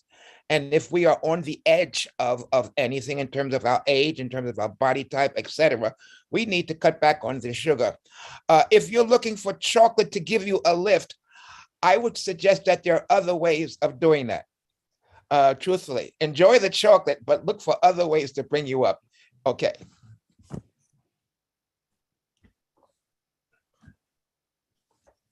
Madam VP, Madam CEO. I don't understand. What was the point of mentioning it then? Because you get yes. If it's not really good for you, then we don't need to talk about it, Dr. Craig. And then you said look for other things to lift you up. What are those other things? Because I'm also of the belief that everything God has created is good. I'm glad you mentioned Africa. I believe in whatever comes out of Africa. As a matter of fact, in Ekiti, they're producing the best chocolate in the world. Just like people talk about wine, it's not every wine that is help you, whatever it does for people. But there's a special ingredient. That's why I was asking. what is in that dagoba, you know? I mean, what is the source of the dagoba itself? So we don't have to eat the chocolate, the sugar. Just go for whatever that is in there. Well, that would be very difficult to separate out of the chocolate. Yes, there is a chemical in it. Yes, it does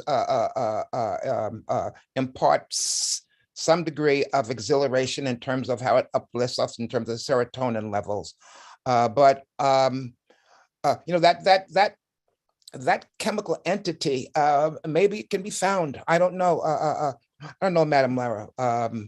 But again, it is something that we use casually, not just in terms. Many of the clinicians and nurses in the hospitals at 2:30 or 3 o'clock in the afternoon, you know, they're in a slump. They need something to pick them up. So they go and they get a piece of chocolate and they come up and they're feeling fine. That's what I was referring to at this point in time. All things need to be done in moderation, of course, and that's the only point I made. So again, you're absolutely correct. The best chocolate is coming out of Africa. It is called Dagoba. The quality is good. It doesn't have all of the fillers that Hershey's or other things might have in it. And I think that you'd enjoy it very well.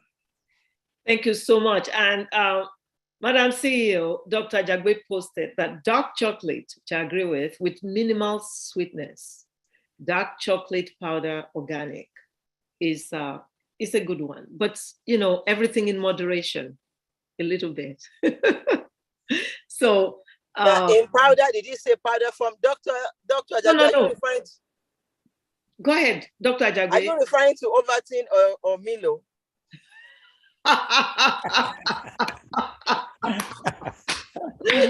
Dr. Jagbe, kindly unmute and help us out here to resolve this chocolate thing.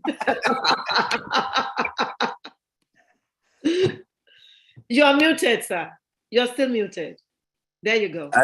I know many people are waiting to hear about Chocomilo. No. Well, any of the cocoa products used to be called the food of the gods in the past, in ancient times. So cocoa products that are not refined to the point of destroying all the nutrients in it will be excellent. Not just for being to uplift the spirit, but more importantly, in overall, body construction and skin tone, complexion, and everything. Now, you could get the raw cocoa and have it ground just like you grind coffee, and you get the exact content that you want from cocoa. Or if you want to buy the processed one, then the best thing to do is to buy the dark chocolate. Chocolate exactly, whether it is in the powdered form or in the bars. Most of the bars that are said to be very nutritional and very healthy, they have very low sweetness in them. They don't have much sugar in them. They do not have milk in them. They just have pure dark chocolate with light sweetness. And I think all of those are very important to consider. Now, what Dr. Craig mentioned regarding pick me up, actually, there have been some studies about that in the past. It is very dangerous for people to eat, chocolate on empty stomach, because the blood sugar rises suddenly because of I'm talking about the milk chocolates and the different kinds of chocolates that are not dark chocolate. Because the blood sugar spikes, the enzymes are released to lower the blood sugar. And so by the time the blood sugar is lowered, it's like a crash. And they have associated such crash with the tendency for suicidal thoughts. And so it is best to eat your chocolate with meals, either as dessert or as part of your meal. Eating it in between meals is very dangerous, particularly if you are not able to have other things in addition to the chocolate while you're trying to eat it. Yes, I did that before. I used to have Snickers bar. Oh, everywhere I went, I had a Snickers bar in my pocket because I know I would not have time to eat lunch, particularly when I was teaching at the university. I had no time for lunch because students were always there asking questions. But when I read the studies about the tendency to become depressed when you use chocolates, I mean, inadvertently, I mean, the way you eat chocolate, then I decided, you know what, I must be eating this with my meals. And that's how I changed my own behavior in that regard. Eating chocolate. This is terrible because every chocolate bar doesn't carry this warning that do not eat on empty stomach. Who would have known? Well, let's do a PPP. You do the research, I do the funding. We gotta get this. Yeah, but honestly, the truth of it is this: the information may be in plain sight, but because of the sentimental value and the fact that the marketing has made chocolate to become something so desirable, and there's competition on how to make it so so addicting that you don't even have any choice in this matter. Marketing is one of the main problems of all of this because they don't tell you the full story. Even everything that carries that should be carrying a lot of labelings, warnings on their labels, they're not. Even the ones that carry the labels, we ignore them, unless somebody tells you, did you read the label? And then you say, oh my gosh, I didn't read the label. My children, they're my police officers now. They tell me, Daddy, did you read that label before you pick that stuff? And that's because they are constantly being aware now of the dangers that are available in all of the things that we are spending our money to buy. But all I'm saying is you can do, if you want the benefit from cocoa, you can buy the organic cocoa beans. Most of it will come from Africa, no doubt. Although I know there were farms that were using Gamalin 20 to prevent pests on their cocoa. Those are also not organic as they should be. But if we can find the organic source of cocoa beans, you can grind your own cocoa, and you can create all kinds of nibs. You can create chunks that you can add to your yogurt. You can add it to other kind of, even to your cereal. And you can enjoy all of the benefits of cocoa. One of the things I want to add, just quickly, in the Bible, there is an item called St. John's bread. It is chocolate without being chocolate. You can now buy that in the health food stores. Unfortunately, again, I absolutely agree with Dr. Ajabe. It has to be in moderation. The sugar is high, level of sugar is high, and but it is chocolate without being chocolate. And that is listed in the Bible. It's called St. John's bread. You can look it up. Thank you so much. I'm going to look that up because that one's new on me. Thank you. And Sister Tinu is saying, Madam CEO, that we can sweeten with date syrup. That's healthy. Sugar gimmicks, the date syrup is a sugar gimmick. It's very healthy. So, Dr. Okpeyemi Adewale, all the way from Nigeria. Doc, how are you? Thank you so much for being on the platform. He said, management of health condition with the concept of family history cannot be overemphasized, please. We are not islands. Any angle we want to look at it, it is very important. Traits also runs in families. For instance, Abraham and Isaac had delays in childbearing. So thank you so much. It's been from the beginning and, it's going to be to the end. So I'm just quickly going through the forum. I'm going to come back to you. Pastor, I'm coming back to you. Right. Let me add something to that, really. with the issue of family history. A little caveat to that is this, and usually that's what happens. If you're 70 years and above, really, at that point in time, I really don't bother to ask for family history anymore. Because at that point, you can just write family history non-contributory. Because at that point in time, you lived your life already. So if there's anything you're supposed to get, you would have had it. So 70 years and above, we just write non-contributory and we just move on from there. That's a little caveat to that. Okay, but see, Dr. Aluya, see, I don't take that stance though. For me, 70 is still very young. And I tell my patients that. Absolutely. Very young. And so, thank you. And so I treat a 70-year-old like I'll treat a 30-year-old. For me, 70 my practice, that's me. 70 is still young. Excuse me. They just starting life. And so I see it differently.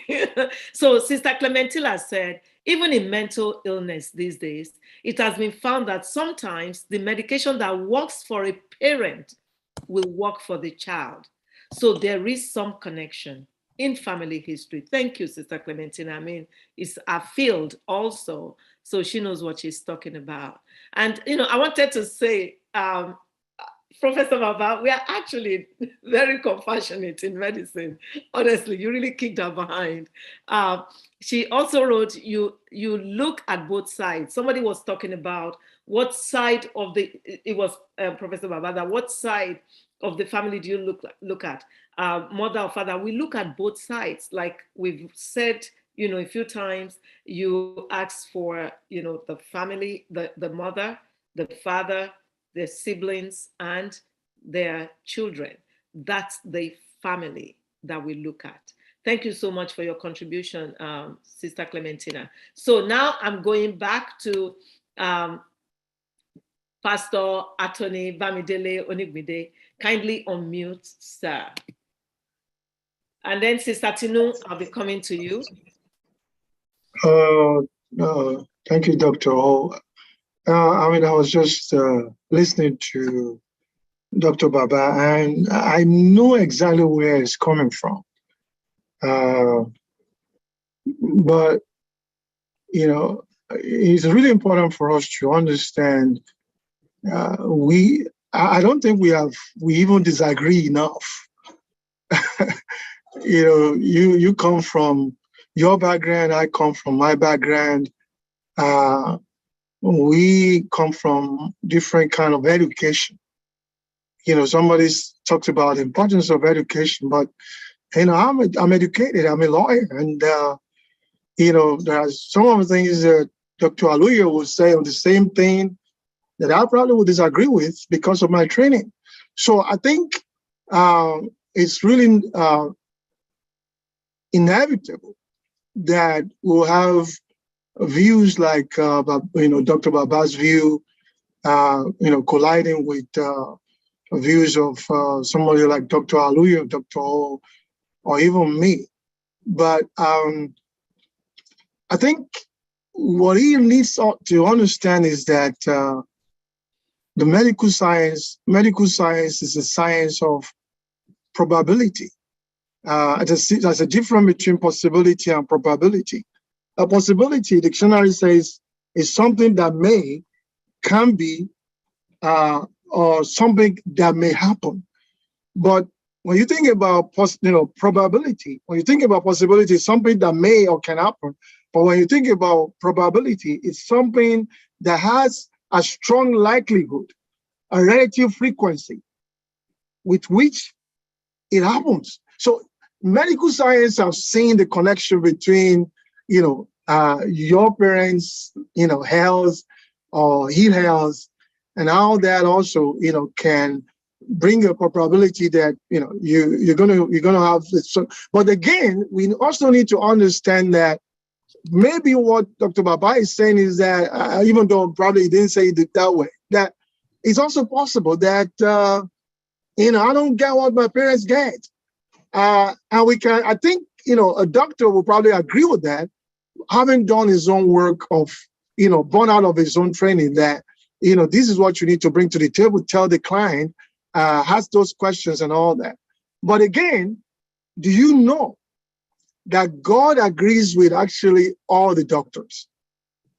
You know, from my spiritual, insight, God said, if you want to understand why we are all called sinners, and God tells us in Romans chapter 5, in verse 12 and verse 19, is as in Adam, all sinned, and as in Adam, all died.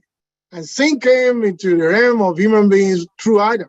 And probably, Dr. Baba, if you bring the same view that you have with, that you come to meet with medical science, you probably will say, what do I have to do with Adam? And then it will be very, very hard for you to understand the gospel. But in other words, what I want to say is that the connection between your parents and the genetic connection, in terms of what disease that they have, and how that is probable. It is probable that you're going to get that disease, and you need to do something about it. And the doctors tell you. I don't think the reaction should be, well, what's your problem with my mom or my dad? I think the reaction will be, okay, what can I do? Because even in asking them to treat you, particularly when you know that they have good intention to treat you, I think they take an oath, to save life and to make sure that they do all the best and to save life. But they also know their limitation. I believe a good doctor will do everything you can to save life, but then you know that at the end of the day, God is the only one who can keep. But that is not to say we don't listen to them. But again, the broad view about this is for us to realize that the medical science as a science of probability is real. This is something that I've seen over and over again, and it is the reality of the medical science, that there's a connection between your parents genetically and what you get in terms of, which makes you then to pay attention to what you need to do in order to avoid that. But again, last week I said something about death being an enigma. And again, we can also say life is an enigma, because, I've seen people who have, they have crossed all kind of line, they have done all kind of stuff, and, been waiting for them to die, they have not died. But that still doesn't derogate from the truth that a doctor from his own training or our own training will tell you. If they want to take you in into their whatever, clinic or what, they tell you all that they've been trained to tell you. And I think the right attitude will be, okay, you know what, okay, whatever is it, what is it that you want to do? What can I do? So it's really important for us to have the right response to, all of these things. While at the same time understanding that with all of the probabilities and all the possibilities, that we really need to understand that there is someone who knows more than us. And while we don't deny the probabilities and the possibilities, we also need to understand that God can actually, just set aside all of those things and do. But again, we need to help Dr. Baba to know that doctors mean well. If you're going to see Dr. Ho tomorrow or Dr. Aluya, listen to them. Do what they want to, cooperate with them so that they can get to treating you. And I believe all will be well. Thank you so much. Thank you so very much. So much appreciate that. But I want to go to, I want to buttress what you said. Sister Clementina actually has written here earlier that, and I think that's in response to Christina's question, that in order to dialogue with people older than us, to get them to see that family history or even medical care and all of that is needed, that one can get a simple magazine or article and make it a habit of discussing various topics with people you want to open the dialogue with. She also wrote that you can also have them initiate topics they are interested in. Make it a learning experience like once a week in order to disseminate this information. I actually really appreciate Professor Baba's stance. Yeah. I really appreciate it. I respect it. And it is very important for this conversation tonight, because it's giving the opportunity to actually dialogue more on what we need to know as people of color that is killing us. This is part of what, has been hurting us. Because when we don't quite understand why things are done, then we don't do them. But once we understand, then our outlook will change. So, Professor Baba, right. I appreciate you so much. And that's why I said, look, if we don't see eye to eye before this program is over, I'm calling you because, oh my gosh, we got to talk more. Because I'd like you to see where we are coming from the medical arena, and why we do things the way we do them, based on research. Pastor Onigbinde has said it all. There's only one doctor, is the Lord God Almighty, but he uses us as tools. And we practice, at least in the US, research-based medicine. We don't grope in the dark. And we actually, we consider the psychological aspect of our patients. We were trained to do that. And so I would like more dialogue on this. Thank you so much, Professor Paba. And thank you, everybody that has contributed so far. This is exciting. I think. And Dr. O, I'm glad you're rounding up like that, because Mr. Onigbinde, in the beginning of his comment, was able to explain the importance of perspectives. We all see things from different places. And I'm sure Dr. Baba knows that there's a correlation between family history and whatever. But no, one of the things. No, ma'am. Please read the chat box. No, hold on a second. One of the things he said, if I recall, one of the things he said is about what some people don't even, and I'm summarizing it, alluding to the fact, maybe he didn't say directly, alluding to the fact that whatever people that don't have parents and they don't have that information to give you as a doctor, this is what happened to my parent. He was talking about individualizing the treatment without having to go back to family.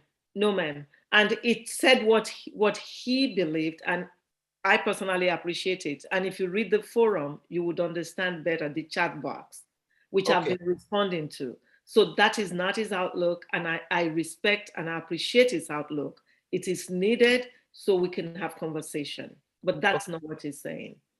Okay, very well. Well, I agree with some of what he said. Perspective is important, but enlightenment is also important based on what Dr. Onigbinde or Mr. Onigbinde, I'm not sure. But yeah, but if the information is shared with clarity, then there will be, I don't want to say the word compliance, but there will be more cooperation to get everybody to make it a win-win to where we want to be. Because you want me to get well as a doctor, and I do want to get well too. So if I don't understand the information gathering, if I don't understand the purpose, or even the need that my headache can miss stomach. I mean, look at what Dr. Ajagbe just shared. Who would have thought that eating chocolate on an empty stomach would be a big deal? For those who are losing weight, they thought that eating chocolate was just fine. You don't need to eat real food.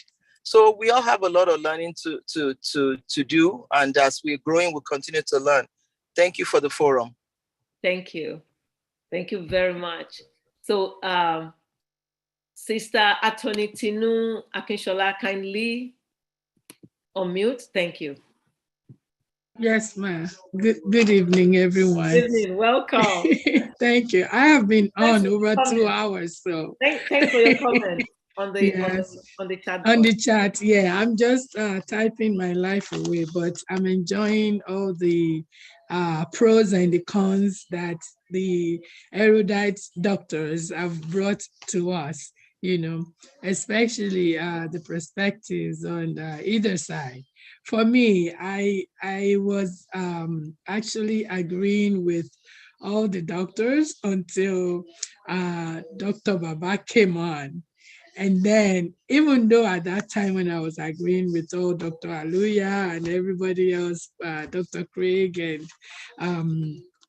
Dr. Ajagbe, I was thinking in myself, I was in deep thoughts really, because I have a lot of those things that you guys are talking about, the traits, the family background, the mother, the father, or something, all those things, if you trace it back. So I was thinking in my mind and postulating within myself what and where could I come in, but I'm just the lawyer, I'm not a doctor. So, but of course, if we're talking in terms of biblically, I can see where Dr. Baba may also be coming from, because I am one person like that too.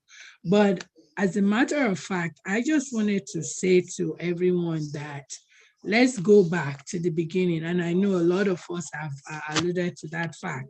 Empirically and socially or culturally, as a Yoruba person, I think I'm younger here, but I'm saying empirically because I know that growing up in a Yoruba household with uncles, aunties, and a complex family, I know that, let me use this statement, who born monkey for you to ask your parents what is ailing them, okay? And I say that because I'm actually experiencing that also right now. And Dr. O knows this. My mother is here with me every now and then, she comes anyway. So, but until very recent, I would not question or even ask her medically. But even for me, after I hit 45, I'm only 53 now. So after I hit 45, and my daughter always asks me, probably because she's training in medical line also, she would be asking me, oh, mom, so what did the doctor say? And it infuriates me, sort of. Not really infuriates, but I'm like, I'm taken aback. Why do you want to know?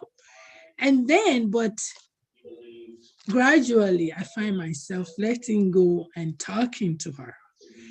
But then, converse is with my mother. Of course, my dad died 3 months before his 70th birthday. This was 11 years ago. And I didn't have that opportunity with him. But with my mother, combination of stubbornness and no, I won't tell you that. Who are you to ask me that question? All those culminated into one would not even make me to want to even ask her anything anyway. But then when you also go to the doctor and you present with some traits, so, and then doctors like Dr. Aluya and Dr. O, they ask you, so as your mother has this, as your dad has, and then you're like, well, you have to be accurate. You want to answer these questions accurately because it will help you. So that is when I started to warm up to that. And I would say that for me, that Bible passage that says to seek all truth, right?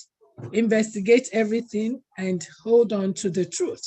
So, and then the truth that will set you free. And how would you be free? Of course, I will do what is within my power as a human being, maybe health-wise, maybe environmentally, maybe in my food, God help me, and other things that I can control. But the rest, then I will surrender to the Lord Almighty to take control of that. So that is my approach for that. But I want to know. And that is why when I ask my parent who is surviving, it's with like going through the eye of the needle because she's agitated. Why are you trying, but for the last 5 or 7 or 8 years is when I got to know that she has a lot of issues that actually might hurt me if I don't know. So how then do we make her to see why she needs to help to share what she's experiencing, or why that, even depression, because our people growing up, for me, I know that a lot of parents, my aunties, uncles, especially women. Women tend to actually experience a lot more depression or anything that they say is affecting human beings. You can imagine that women get it in bundle. We used to say that, or in on a package, yeah, in box level. So I'm using my Nigerian term now. So, but how do we now help women? Because women used to not be able to talk what they feel or how they are sensing things, not to their partner, and certainly not to the extended family. So education comes in. And for me, I'm trying, and but I have learned so much from everyone. Thank you. That's just all I have. Wow. Thank you so much. And so true. And, that was why some suggestions have been made on how to broach these subjects with parents who don't understand and who think it's a problem to ask questions about health-related things. I just, Dr. Aluya gave a prime example of a 29-year-old who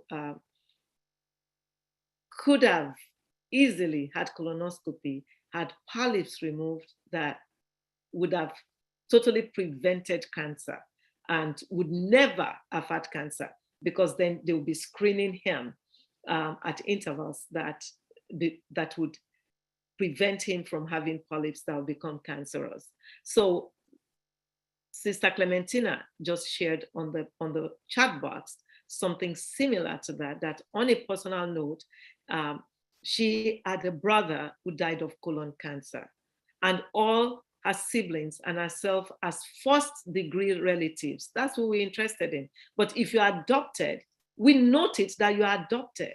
We cannot get your family history because you don't know it. And sometimes, like Sister Tinu said, you don't know your family history, you tell us you don't know it. So we will do the best we will still do for you, without that knowledge. We just want you to understand that if we have that knowledge of your family history, it can be helpful in some disease entities, not even in all. It also guides us to know what kind of tests to run and what to look for. She said that she and her first-degree relatives started testing at the direction of each of their doctors. They started doing colonoscopy. While not all of the siblings had colon cancer, some had the beginning stage with no symptoms at all. And that's the deal. They would have no symptoms if they have not taken the cue to start testing, because of that family history of a brother who has died of colon cancer is going to creep on them too. By the time they will now find out, they would have symptoms, and the scenario will be different. That's what we were talking about family history. And before we conclude tonight, I wanted to let us know that there is actually testing now for Alzheimer's dementia. We have a blood test that can test if you have the gene or not. So Dr. Opeyemi said, what the diagnosis by medicine is actually not the final. Dr. Opeyemi, please unmute. Kindly unmute and share what you wrote in the forum, please. I was having trouble with it. Thank you. Okay. Jeez, it's like 2 a.m. in Nigeria. Go ahead. Thank you, Dr. O, for the opportunity. I would like to commend everyone, pastors, doctors in the house, for the brilliant contributions.